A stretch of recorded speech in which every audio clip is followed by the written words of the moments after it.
पवित्र ग्रंथ भागवत कहुଯାଇଛି ए मन भावु थाई जहा काले प्राप्त हुए ताहा मनर मूले ए जगत उद्यम बले सर्वश्रेष्ठ। हाँ आज्ञा दर्शक बंधु, एमती अनेक आप्तवाक्य रही अर्थात जी जमती चाहे ठीक सेमती पाए, जार मन जेड़े तार प्रभु तेड़े। केवल चाहिदेले जे चकुड़ी हो आपे आपे पेट को जाई भोक मारिब ए कथा भाविबा भूल। सबकिछिर मूल उद्यम अध्यवसाय और दृढ़ इच्छा ही निहित रही।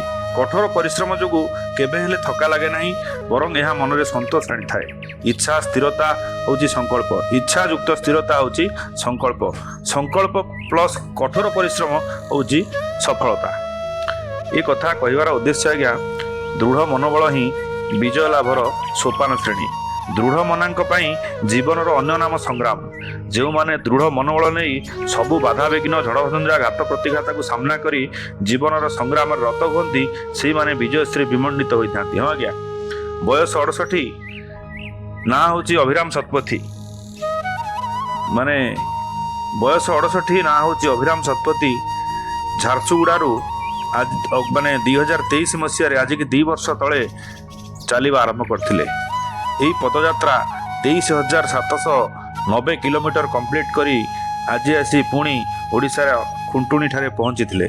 एवं आमे जाऊ जाऊ बाटरे से आमर देखा पड़ले। गोटे हाथ में गोटे स्लोगान धरी कि निशा खातु नहीं, प्रत्येक दिन व्यायाम करंतु, कठोर माने मद पियंतु नहीं, निशा ठार दूरी रुहंतु। यही हूँ तांकर वार्ता। 2 वर्ष 3 मास काल से चली 68 बयस भी थकी पड़ी नाहंती। तांको विषय आज शुणा निहाती आवश्यक, कारण भल मनीष टे विषय जदि आम न जाना न शुणा ताहले आमे माने नकारात्मक दुनिया रे नेगेटिव कैप्शन लेखि व्यूज साउंड थिबा वीडियो देखि देखि आम मुंड से नकारात्मक हो जीवनी। तो तेणु आमे आज निश्चित अभिराम शतपथी की कार्यक्रम को देखा और शुणा। वेस्ट बेंगल होई फुनसिलिंग भूटान थारे पहुंचली। भूटान रो बाहर गिरी नेपाल एंट्री करतेली। नेपाल रे जनकपुरी, तातोपानी चाइना बॉर्डर, काठमांडू होई सोनेली बॉर्डर उत्तर प्रदेश रे भारत प्रवेश करतेली। भारत रे बाघा बॉर्डर, श्रीनगर, सनमार्ग, वैष्णो देवी, दिल्ली, मुंबई, गोवा, कर्नाटक, केरला, तमिलनाडु, कन्याकुमारी होई रामेश्वरम, मदुराई, तिरुपति होई इच्छापुरम होई ओडिशा प्रवेश करतेली। वर्तमान मु आसी खुंटुणी चौद्वार रे पहुंची अछि। उठकी जिबे आपण मु जीवी झारसुगुड़ा मोर पदयात्रा समापन करिबी। अच्छा, आरंभ होइता झारसुगुड़ारू 25/5/2023 रे 25/5/2023 रे आरंभ होइतला। आज रानी माने वर्तमान 2 वर्ष 4 मास चली 13,790 किलोमीटर रास्ता अतिक्रम करी वर्तमान मु आसी खुंटुणी पाखरे पहुंची। आगो को जी झारसुगुड़ा मोर पदयात्रा समापन करी। ये जो पदयात्रार उद्देश्य होची प्रतिदिन शारीरिक व्यायाम करंतु, निशा सेवन ठारे दूरे रहंतु, आ निजर अमूल्य शरीर को आपण स्वस्थ रखंतु। Keep body fit by doing some physical exercise regularly and beyond drink tobacco and smoke. हर दिन शारीरिक व्यायाम करे, नशा सेवन से दूर रहे और स्वस्थ रहे। दिना हो शारीरिक व्यायाम गर्नु हस रह, लागू पदार्थ दुरुपयोग बाट टाड़ा रहनु असर, स्वस्थ रहनु असर। लास्ट को असर कोइले बाकायदगी से कुछ जिस्मानी वर्जिश करके अपने जिस्म को फिट रखे और शराब, तम्बाकू और नशे से होशियार रहे और परहेज करे। आइए हम सेहतमंद हिंदुस्तान और दुनिया बनाए। प्रतिदिन शारीरिक व्यायाम करंतु, निशा सेवन दूर ही रहंतु एवं हमार जो अमूल्य शरीर, हमार जो अमूल्य शरीर, जो बहुमूल्य शरीर हमार ताको सुरक्षा दिंतु, स्वस्थ रखंतु एवं हमार जो जीवन काल 100 वर्ष अपन 100 वर्ष निरोग रहंतु एवं दुनिया को देखंतु केते सुंदर खूबसूरत। ए खूबसूरत और सुंदर दुनिया को हमको देखिया को प्रथमे आम निजर शरीर को स्वस्थ रखा पड़ो। आम निजे स्वस्थ रहिले प्रति काम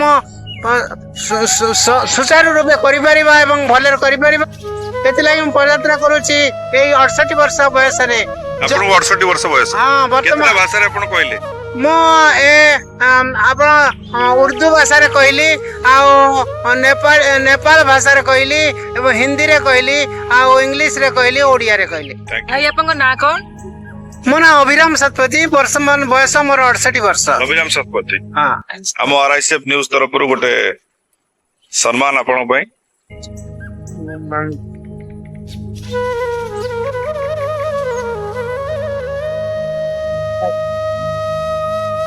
थैंक यू सतपथी सर जाउतलु बाटरे आमे जाउतलु कंकड़ा आड़ सेटिकी सेटिकार लोकंकर जीवन जीविका सकाळ देखैबु बोली आ आपण देखाले भार खुशी लागिला इंस्पिरेशन मिलला थैंक यू एमती सब बेले आपण देह को स्वस्थ रखितांतु एवं समस्त को एमती मेसेज दउतांतु आ भले रहतु आपण निचे जदि भले रहिबे आपण समस्त काम सुचारू रूपे करि परिबे Vande Mataram Vande Mataram thank you Vande